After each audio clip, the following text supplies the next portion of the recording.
얼마 전에 저희 가까운 친척 한 분이 소천하셨습니다. 그리고 곧바로 들려진 얘기가 그 남겨진 자녀들이 그 아버지의 유산을 놓고 소송에 들어갔다는 얘기를 듣게 됐습니다. 이 친척분이 굉장히 큰 부자인가? 그렇지는 않습니다.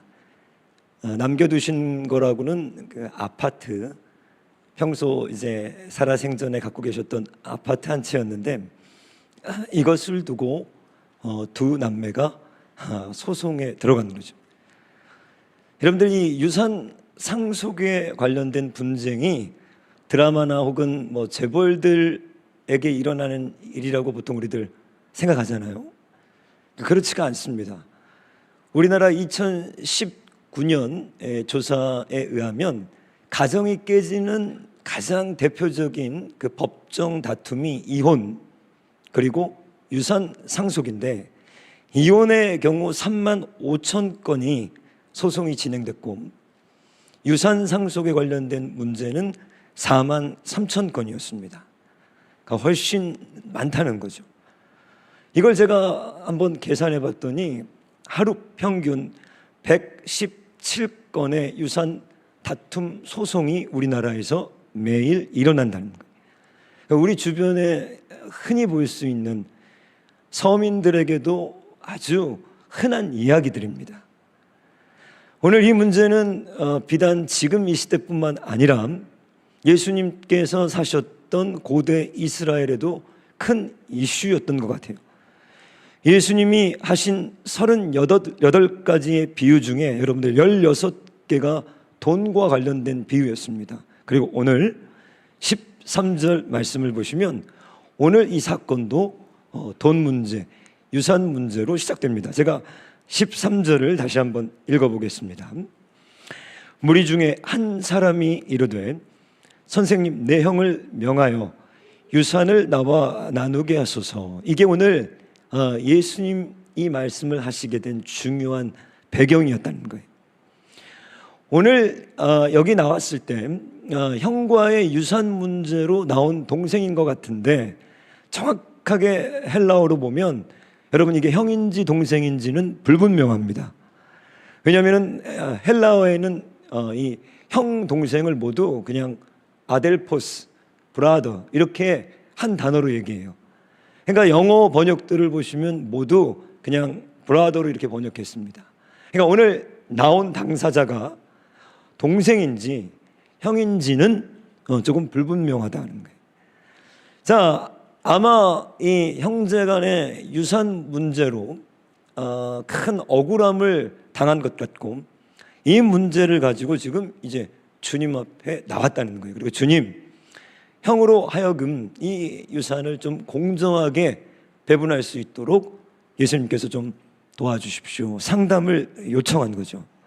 자, 이제 우리들이 봐야 되는 부분이 그 다음에 예수님이 어떻게 하셨냐는 거예요.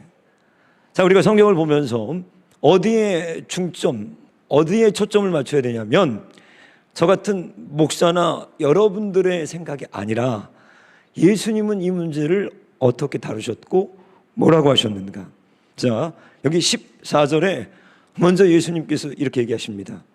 이르시되 이 사람아, 누가 나를 너희의 재판장이나 물건 나누는 자로 세웠느냐 하시고 그런 거예요. 첫 번째, 오늘 억울한 이 유산 상속 문제로 손해를 봤던 이 사람에게 예수님께서 상기시키는 게 있습니다. 너가 지금 이 돈 문제로 인해서 중요한 것들을 잃고 있다는 거예요. 그 첫 번째가 무엇인가? 너는 관계를 잃었다는 거예요. 분명 이 사람은 억울했을지 모릅니다. 분명 이 사람은 법적으로 큰 손해를 봤을지 몰라요. 그런데 우리 주님은 거기에 대한 어떤 동정심이나 이 사람에게 절대 친절하지가 않습니다.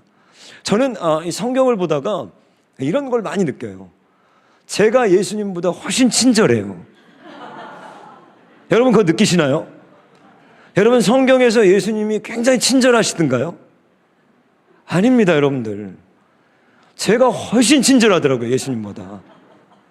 예수님은 보통 우리 같은 목사에게, 저도 이런 상담합니다. 그럼 그분의 마음을 배려해서 어떻게든지 마음을 안 다치게 하기 위해서 굉장히 조심하고 예의 바르게 접근해요. 근데 우리 주님은 그러지를 않으셨다는 거예요. 첫째, 주님은 친절하지도 않으셨고, 두 번째, 주님은 이 사람에게 맞춰줄 의도도 전혀 없으십니다. 세 번째, 주님은 이 사람에게 하첨을 해주지도 않으시고 이 사람에게 놀아나지도 않으신다는 거예요. 오늘 이 사람의 모습에서 우리들의 모습을 봐야 합니다. 주님은 첫 번째 상기시키는 것이 너가 돈보다 훨씬 중요한 것을 지금 잃고 있다는 거예요. 돈이 중요하지만 돈보다 중요한 게 있어요. 저희 어머니가 여러분 예수를 믿으신 지 이제 얼마 안 되셨습니다. 지금도 이렇게 뭐 큰 믿음이 있지 않으세요. 보면은 평생을 예수님과는 좀 무관한 삶을 사셨습니다. 우상도 섬기시고. 그런데 제가 저희 어머니를 참 존경하는 게 저희 외할머님이 소천하셨을 때 유산을 남기셨대요. 그러니까 얼마인지는 저는 잘 모릅니다. 저희 외할머니가 이 자녀들에게 유산을 남기셨는데 저희 어머님이 맨 말째고 어머니 바로 밑에 제 막내 외삼촌이 한 분 계십니다. 근데 외삼촌이 형편이 좀 어려우셨대요. 그래서 각각 몫을 남겼는데 저희 어머님은 저희 어머님에게 돌아온 몫을 모두 밑에 동생이었던 외삼촌에게 그대로 다 주셨다고 그러더라고요. 예수를 안 믿을 때요. 교회에 다니고 복음을 들어본 적이 없을 때. 우리들보다 훨씬 낫습니다. 바울은 로마서에서 너희가 율법을 범한 즉 너희의 할례가 무익하다는 거예요. 너희가 교회를 다니고 예배를 드리고 나를 섬긴다고 하는 모든 것들이 율법을 범할 때 아무 의미가 없다는 거예요. 그러나 만약 무할례자가, 하나님을 믿지 않는 자가 그 마음으로 율법을 지키면, 하나님의 뜻대로 살면 그가 할례 받은 자라는 거예요. 저는 저희 어머님을 참 존경합니다. 근데 이런 일들이 여러 번 있었어요. 제가 지난주에도 말씀드렸던 저희 외삼촌이 마지막 소천하시기 직전에 많은 재산들을 탕진하셨는데 저희 어머님이 평생 어렵게 모아두셨던 돈을 오빠가 은행에서 근무를 하시고 너무너무나도 성실하시게 자수성가하셨기 때문에 그분에게 모두 맡겨서 조그만 땅을 사셨대요. 이제 은퇴하시면 어머니가 사실 수 있는 집을 하나 짓기 위해서 모든 돈을 모아서 그걸 샀다는 거예요. 그리고 놀랍게도 아들을 위해서 아파트를 하나 사놓으셨대요. 저는 구경을 못했습니다. 사라져버렸어요. 저희 외삼촌이 모두 그것까지 탕진해버렸습니다. 단 하나도 남기지 않고요. 여러분 어떠실 것 같아요?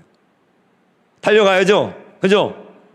여러분의 모든 재산을 믿었던 오빠가 다 아무런 동의 없이, 알려주는 것도 없이 다 사용해버린 거예요. 어떤 보고도 없이.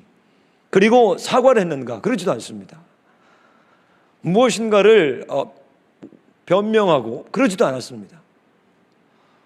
제가 어머니를 존경하는 이유는 저희 어머님이 그것들을, 물론 가슴 아프죠. 평생에 모았던 돈이 얼마나 여러분들 가슴이 아프겠습니까? 그래서 저도 제가 20대 후반에 저희 외삼촌이 저희 결혼식에 왔는데 제 아파트가 사라져 버렸어요. 그러니까 저를 보실 때 굉장히 미안해 하시더라고요. 그래서 제가 이 외삼촌을 가서 이렇게 꼭 붙들어 드리고 걱정하지 마시라고. 저는 선교사가 될 사람이기 때문에 아파트가 중요하지 않습니다. 저는 아파트가 필요가 없습니다. 이제 몽골에 갈 거고 평생 순례자로 살 거기 때문에 염려하지 마십시오. 근데 그분이 저에게 이런 말을 했어요. 제가 그때 29살이었는데 그때는 이제 신학교를 갈 준비를 하고 있었습니다. 근데 이분이 저에게 어떤 말씀을 하셨냐? 본인도 민망할 거 아니에요. 그죠? 모든 것들을 지금 다 날려버린 거예요. 제가 와서 그렇게 얘기하니까 이분이 저에게 했던 말이 아직도 잊혀지지가 않아요. 너는 찬이야, 진짜 목사 같다 그러는 거예요. 전 신학교도 안 갔어요. 그때는. 그때 제가 이 돈으로 내가 영혼을 샀구나.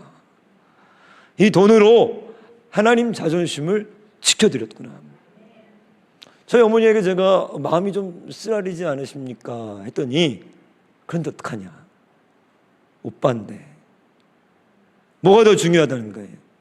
재산이 아니라 형제 간의 관계가 더 중요하지 않겠냐? 이게 예수를 모르실 때 우리 어머님의 모습이었습니다. 대부분의 교회를 열심히 다니는 그 어떤 성도들보다도 저는 저희 어머님이 훨씬 더 예수를 잘 믿고 있다고 믿고 있습니다. 오늘 이 사람이 잃어버린 것을 주님은 상기시켜 주는 거예요. 여러분 같으면 어떻게 하시겠어요?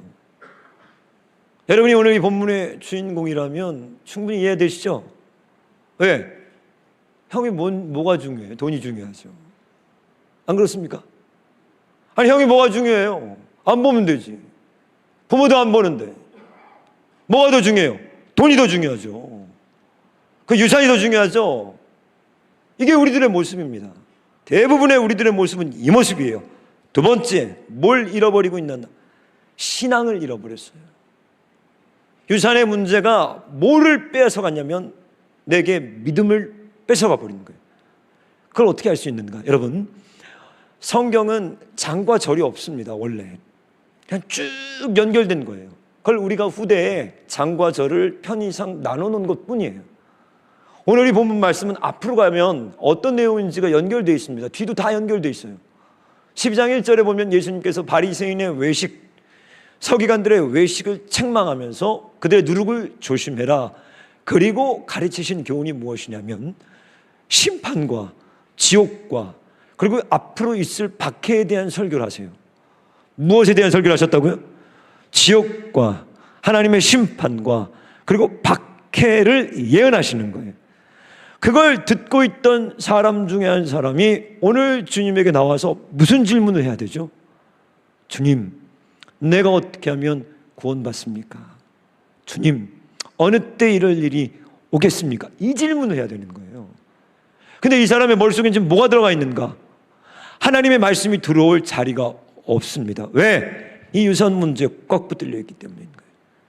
내가 빼앗겨버린, 받지 못한 이 돈 때문에 주님의 어떤 얘기를 해도 들어갈 수가 없는 거예요. 주님이 어떤 복음의 메시지를 전해도 그건 영적인 귀머거리가 되어버린 거예요. 안 들리는 거예요. 안 들리는 거예요. 그의 마음을 꽉 잡고 있던 건 이 돈 문제였습니다. 그러니까 이 설교가 마저 끝나기도 전에 나와가지고 이 문제를 주님 해결해 주십시오. 세 번째, 그는 뭘 잃어버리고 있는가? 여러분, 돈 때문에 많은 것들 잃어버려. 관계가 깨지고 믿음과 신앙을 잃어버렸고 그는 가장 중요한 누구를? 예수를 잃었습니다. 자, 오늘 첫 번째 14절에서 예수님이 뭐라고 그러셨죠? 이 사람아, 이렇게 시작해요. 이 사람아. 여러분, 이거 번역을 굉장히 젠틀하게 해준 거예요. 정확하게 이 뉘앙스를 살리면 이놈한 거예요. 이놈아. 이놈아. 누가 나를 재판장이나 물건 나누는 자로 세웠느냐. 이 말은 뭐예요? 너에게 나는 물건 나눠주는 사람이구나. 너에게 나는 뒤치다거리 해주는 사람이구나. 너에게 나는 너의 성공을 위해서, 너의 병 고쳐주기 위해서, 너 자식들 잘 되기 위해서 나에게 너는 도대체 뭐냐는 거예요. 주님은 마태복음 16장에서 제자들과 함께 수련을 떠나셔서 가이사랴 빌립보에서 그들에게 묻습니다. 사람들이 나를 누구라 하더냐? 뭐 엘리야라고 하던데요. 세례 요한이라고 합니다. 그럼 너희는 나를 누구라고 하느냐? 구원이 무엇인가요, 여러분? 예수가 여러분에게 누구냐? 그게 구원을 결정짓는 거예요. 예수가 나에게 누구냐는 거예요. 그런데 예수님은 오늘 이들을 책망하십니다. 너에게 나는 물건을 나누는 자구나. 제가 미국에서 이 목회할 때 미국은 이 목회자에 대한 권위가 많이 추락되어 있습니다. 당연히 그럴 수밖에 없어요. 왜? 목회자들이 너무나도 질이 낮은 삶을 살아버렸기 때문인 거예요. 그럼 누구를 뭐라고 비판할 수가 없는 거예요. 그래서 성도들이 목회자에 대한 기대치가 없습니다. 그나마 한국 교회는 좀 낫죠. 저희 교회는 안 그러죠. 저희 교회는 저희 목사님 때문에 저 같은 목사들도 많은 사랑과 성도님들의 정말 감당할 수 없는 존경을 받고 살아요. 그런데 제가 이민교회에서 사역을 할 때는 처절하게 느낀 게 이겁니다. 사람들이 나를 목사로 보는 게 아니라 심부름센터 직원으로 알고 있어요. 주보를 만들고 에어컨 고장나면 기사 부르고 바퀴벌레 나오면 바퀴벌레 약 쳐야 되고 이런 것들, 신방 와서 뒤시다거리 해주고 자신들의 문제들을 해결해주는 심부름센터 직원으로 알고 있다는 거예요. 목사는 괜찮아요. 상관없어요. 저는 그러면서 많은 것들을 배우고 연단을 받고 그 시간을 감사히 받았습니다. 맞아요. 내가 준비되지 않은 거예요. 내가 정말 그리스도의 말씀대로 내가 오늘도 정말 십자가를 지고 간다면 얼마든지 존경받을 수 있는 목사로 살 수 있어요. 내 문제였던 거예요. 그런데 문제는 뭔가, 이들이 예수님을 무엇으로, 이들의 마음 깊은 곳에 예수님은 누군가 물건 나누는 자였다는 거예요. 저는 오늘 여러분들 예배 가운데 예수님이 여러분들에게 누군지 그걸 좀 보시길 바랍니다. 나에게 정말 예수님은 누군가, 무엇 때문에 나는 오늘 예수를 믿고 있고 이 예배 자리에서 나는 어떤 예수님을 지금 그리고 있는가. 자, 관계를 잃어버렸어. 신앙을 잃어버렸습니다. 예수를 잃어버려요. 그래서 15절, 우리 같이 한번 15절 예수님의 말씀을 한 목소리로 읽어보겠습니다. 시작. 그들에게 이르시되 삶과 모든 탐심을 물리치라. 사람의 생명이 그 소유에 넉넉한 데 있지 아니하니라 하시고. 자, 오늘 이 상담하러 왔던 사람은 정말 예수님에게 어퍼컷을 맞고 갔습니다. 오지 말았어야 돼. 차라리 누가 나를 너희의 물건 나누는 자로 세웠더냐. 그리고 두 번째는 아예 거기다 대고 예수님은 탐심인 거예요. 욕심. 아니, 정당한 거 아닙니까? 정당한 유산 상속을 못 받은 거예요. 소송하면 얼마든지 이길 수 있고 정당하게 받아야 되는 지금 유산을 못 받은 거예요. 자, 저 같은 목회자에게 와서 상담했다면 얼마든지 합리적이고 얼마든지 논리적인, 그러네요. 억울하시겠습니다. 주님은 안 그랬다는 거예요. 여러분. 주님은 거기다 대고 뭐라고요? 탐심이라고 했어요. 탐심은 우상 숭배인데 너는 우상 숭배자라는 거예요. 그러면서 예수님은 중요한 그 이유를 뒤에 말씀하십니다. 생명은 소유에 있지 않다는 거예요. 저는 오늘 여기 이 질문을 했던 사람이 이 예수님의 말씀을 받았을까? 저는 그렇게 생각하지 않습니다. 뒤에 이어지는 예수님이 또 다른 비유를 보시면 이 상담하러 왔던 사람은 끝까지 예수님의 말씀을 받아들일 수 없었던 것 같아요. 왜? 돈이 주는 무엇이 있기 때문에? 든든함이 있기 때문인 거예요. 여러분, 제가 한번 묻겠습니다. 돈이 든든해요? 예수님이 든든해요? 제 딸이 예수님을 크게 외쳤습니다. 왜? 아직 돈을 물과 같이 보기 때문에. 여러분, 돈이 든든해요? 예수님이 든든해요?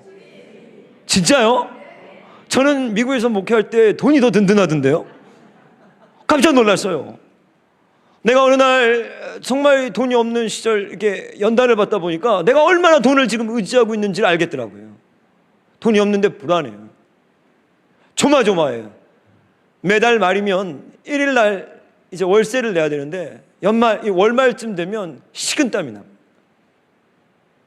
그래서 1일, 2일 이 월세를 못 낼 때, 5일까지 못 낼 때 집주인의 그 눈치, 그 부담감. 여러분, 오늘 기도하고 예배드릴 때 예수가 내 마음에 없어서, 예수가 나와 함께 하지 않아서, 예수에게 목말라서 여러분들 두렵고 근심하고 목마른 사슴이 시냇물을 막 찾아서 헤매다가 땅을 막 파는 것처럼 그러세요? 그런 분들이 계십니까? 이 부자의 모습, 이 사람의 모습들은 우리 모습이에요. 근데 저는 여기서 중요한 거 하나를 발견했습니다. 그게 뭔가? 이 모습이 충분히 이해가 되는데 오늘 이 사람이 한 가지 관과한 게 있어요. 그게 뭔가? 그게 뭐죠? 자, 저희 어머님이 모든 유산을 막내 동생에게 다 줘버렸습니다. 너무 멋있죠? 그럼 여러분들 그렇게 하실 거예요? 그건 고민해 봐야 되죠, 그죠? 근데 저는 이 사람이 뭘 지금 관고하고 있는가 이겁니다.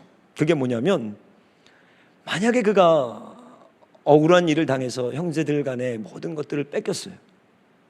그랬을 때 그가 참 마음은 어렵지만 그것들을 덮어버리고 그들을 축복하고 그대로 흘려보내고 한 푼도 받지 않았다면, 여러분, 주님이 이 사람을 어떻게 보셨을까요? 예? 우리는 이거를 지금 미스하고 있는 거예요. 우리의 믿음에는 이게 없는 거예요. 저는 이걸 압니다. 내가 이렇게 했을 때 주님이 얼마나 많은 것들로 나를 갚아주셨고, 주님이 그것을 얼마나 기쁘게 보고 계시는지를 전 경험했어요. 이 사람은 이걸 경험해 보지 못한 거예요. 그렇기 때문에 돈을 끝까지 못 놓고 있는 거예요. 왜? 그렇게 살아본 적이 없기 때문인 거예요.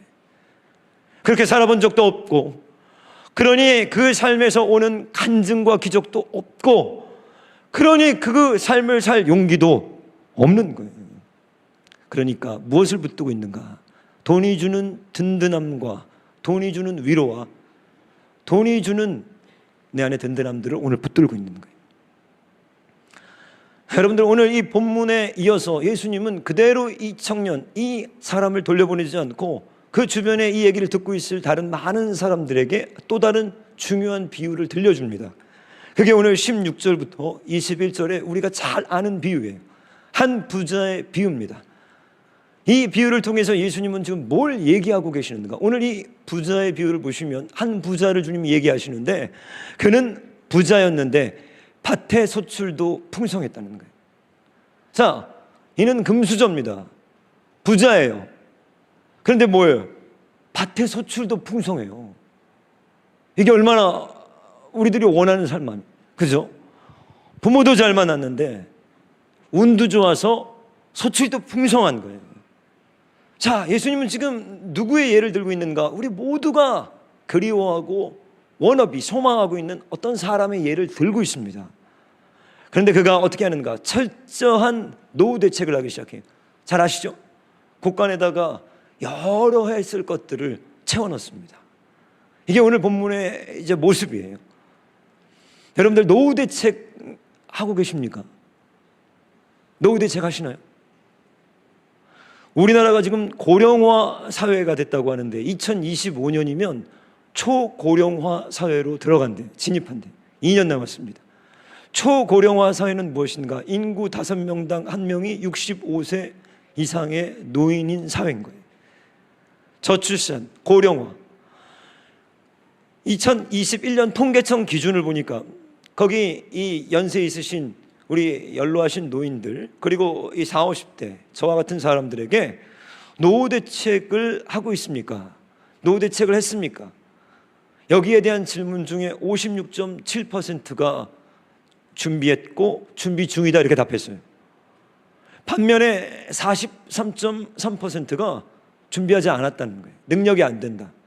그러니까 절반가량은 노후 대책을 지금 어떻게 하고 있고, 절반가량은 노후 대책을 할 그런 형편이 지금 안 된다 이렇게 답한 거예요.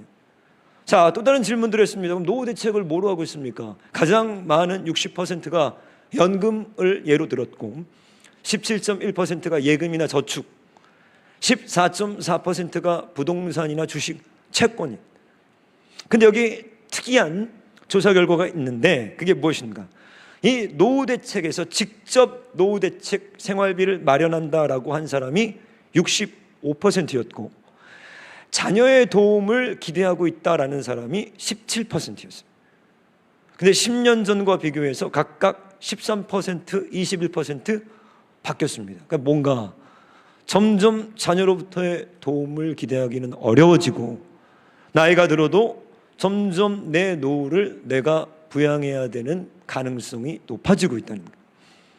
오늘 여기 본문에 예수님은 가장 아이디어란 이상적인 노후 대책을 하고 있는 한 사람의 예를 들어주고 있는 거예요. 밭의 소출도, 그리고 부유했고, 그리고 오늘 그의 심중에 일어나고 있는 아주 미묘하고 사람들에게 얘기하지 않고 있는 중요한 그 밑바닥에 숨겨져 있는 동기들을 예수님이 드러내는데요, 그가 심중에 생각했다는 거예요. 이 사람은 굉장히 철저한 사람입니다. 대놓고 자신의 믿음 없음을 얘기하는 사람이 아니라 아주 미묘하게 깊은 곳에서 심중에 생각해서 지금 모으고 있는 이 재산이 부족하다라는 결과를 내린 거예요. 여러분들, 얼마 전에 미국에서도 게이츠 재단과 보스턴 칼리지에서 몇 가지 슈퍼 리치들을 대상으로 한 설문조사가 있어요. 자산이 2,500만 달러, 그러니까 325억 이상 갖고 있는 미국의 슈퍼 리치들을 아주 심층적으로 설문조사한 게 아니라 그 사람들을 데리고 165가구를 데리고 아주 깊이 있는 질문들을 한 거예요. 그리고 내린 결론이 뭔가? 부자들이 더 많은 고민들을 돈에 대해서 하더라는 거예요. 여기 몇 가지 조사 내용들을 보면 이렇습니다.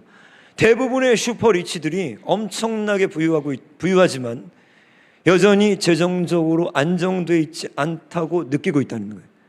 그리고 연평균 25%씩 소득이 늘어나야 한다고 그들은 지금 믿고 있다고 합니다. 재밌는 건 이들이 어떤 불안감들을 갖고 있는가?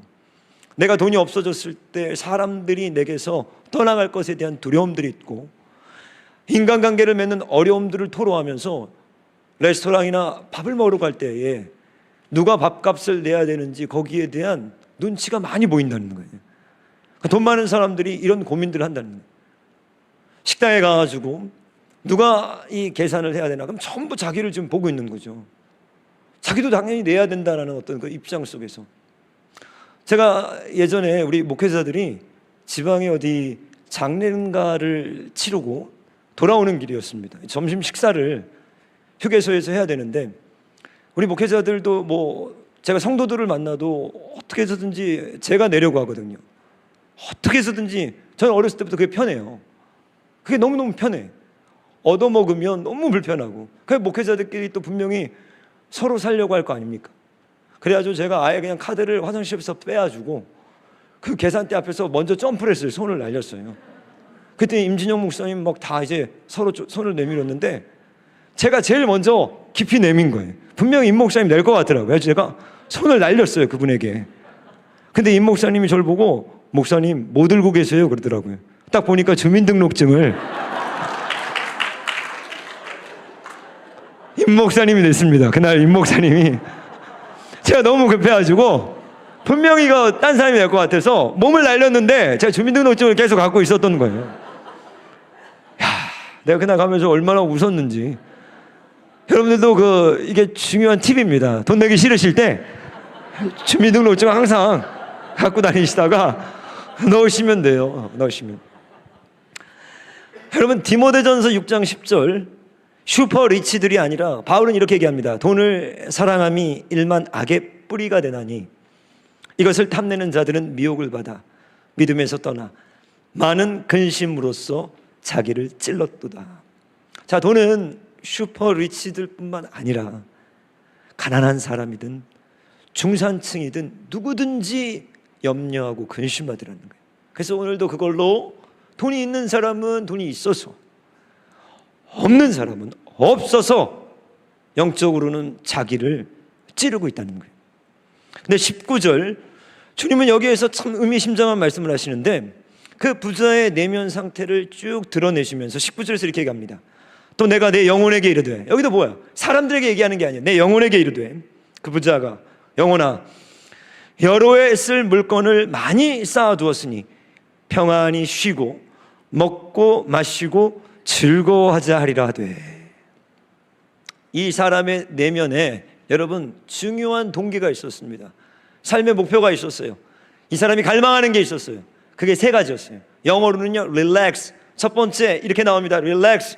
뭐예요? 평안히 쉬고 빨리 돈 벌어서 조기 은퇴해서 날마다 해변가에 가서 뷔페 마시면서 먹고, 그 다음에 뭐예요? eat, drink. 먹고 마시고, 세 번째 marry. 아주 즐겁게 살자. 이게 뭐예요? 우리 꿈이에요, 여러분. 지금 우리가 바라는 거예요. 우리 뭘 원하죠? 이거 원하고 있는 거예요. relax. 그죠? 그래 뭐예요? 먹고 마시고 또 뭐 하고 싶어요? 해리, 이거 뭐예요? 해피, 편하게, 즐겁게, 우리 모습인 거예요. 이 모습을 지금 주님은 뭐라고 얘기하시는가? 그게 잘못됐다고 얘기하시는가? 그게 틀렸다고 얘기하시는가? 주님은 이것보다 훨씬 더 본질적인 얘기를 하십니다. 20절, 우리 20절, 이런 우리들의 내면에 대해서 주님은 이렇게 경고하십니다. 같이 읽겠습니다. 시작. 하나님은 이르시되 어리석은 자여, 오늘 밤에 내 영혼을 도로 찾으리니 그러면 내 준비한 것이 누구의 것이 되겠느냐. 여러분 12장 5절, 이 바로 앞에 예수님이 하셨던 설교를 보셔야 됩니다. 12장 5절, 우리 같이 한번 5절 말씀을 한 목소리로 읽겠습니다. 시작. 마땅히 두려워할 자를 내가 너희에게 보이리니 곧 죽인 후에 또한 지옥에 던져놓는 권세 있는 그를 두려워하라. 내가 참으로 너희에게 이르노니 그를 두려워하라. 오늘 이 우리들의 내면에 이 모습들을 주님이 비춰주면서 이것을 뭐라고 경고하시는가? 너희들이 노후 대책은 했을지 모르지만 사후 대책은 전혀 되지 않았다는 거예요. 제가 아는 지인이 그렇게 암보험을 들라고 하더라고요. 저보고 기분이 나쁘더라고요. 안 들었습니다. 왜? 저는 보험 같은 거 싫어해요. 그걸 왜 드는지 모르겠어요. 자동차 보험은 어쩔 수 없어서 들긴 하지만 암보험을 왜 드나? 물론 들어서 암에 걸리면 좋죠. 근데 이분은 어느 날 진짜 암에 걸리셨습니다. 그렇게 기뻐하더라고요. 그래서 제가 당황스럽더라고요. 왜? 이분은 거봐라 이럴 줄 알았다는 거예요. 암보험을 들어놓고 어쩐지 암에 걸릴 것 같은 거예요. 근데 암에 걸린 거예요. 거기서 보상금이 나왔습니다. 2천여만 원. 야, 이게 우리 모습이구나. 암보험은 들어놓을 줄 알지만 오늘 밤에 하나님이 나를 부르시면 내 영혼이 어디에 가는지, 나는 어떻게 살아왔는지, 오늘 밤에 하나님께서 우리 인생의 종료 휘슬을 부시면 나는 어디로 가는 건지, 내가 준비한 것은 누구의 것이 되는 건지, 그런 것들은 준비하지 않고 있다는 거예요. 치명적이라는 거예요. 완벽한 노후 대책을 했을지는 모르지만 치명적인 사후 대책을 하고 있다는 거예요. 그러면서 두 가지 이 부자가 고려하지 않은 것들을 예수님은 지적합니다. 첫 번째는 누구의 것이 되겠느냐. 두 번째, 오늘 밤입니다. 저는 사택에서 살아요. 그리고 타고 다니는 차도 감사하게 목사님께서 허락해 주셔서 교회 차입니다. 근데 저는 이게 얼마나 행복한지 몰라요. 왜? 내 소유가 없다는 것이 나를 너무너무 자유스럽게 하는 거예요. 물론 집을 갖는다는 게 문제라는 얘기가 아닙니다, 여러분. 저는 집을 갖고 있는 사람보다 제가 훨씬 더 자유롭다라는 걸 지금 얘기해 주는 거예요. 여러분 집 갖고 있으면 얼마나 불편해요, 그죠? 하나님이 아프리카 가라, 가실 수 있어요? 그거 정리해야 되잖아요. 그거 얼마나 고생 많이 해요. 그런데 이런 것들을 사용하고 사는 삶이라는 건 너무나도 자유스러운 삶인 거예요. 소유에 얽매이지 않고 가벼운 순례자가 돼서 짐을 가볍게 하고 주님이 부르시는 곳에 언제든지 나아갈 수 있는 이런 삶을 살 수 있다는 게 소유에 묶이지 않을 때, 소유에 발목 잡히지 않을 때 내게 주시는 하나님의 놀라운 기쁨과 자유함이 있습니다. 오늘 밤에 하나님께서 우리의 영혼을 취하실 수 있다는 것, 그리고 하나님께서 오늘 밤에 우리를 부르실 때에 반드시 준비하셔서 하나님께 부유하시고 자기 자신에게는 부유하지 못해도 하나님과 그 나라를, 그 보화를 사셔서 반드시 하나님의 나라에 들어가는 저와 여러분 되시길 주님의 이름으로 축원합니다. 우리 이 시간에 이 찬양 목마른 사슴 한번 찬양하시면서 우리 안에 간절히 우리 주님이 물건 나누는 자로 우리 안에서 변질돼 버린 것은 아닌지 간절한 주님을 향한 순결한 마음을 부어주시옵소서. 우리 찬양하며 준비한 예물 하나님 앞에 올려드리는 시간 갖겠습니다.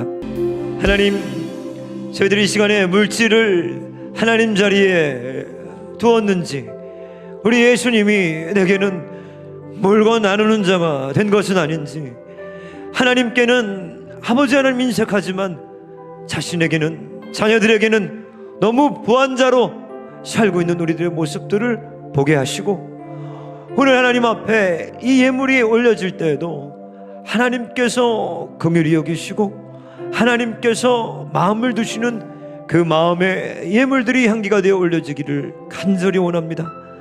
예수님의 이름으로 기도하였습니다. 아멘.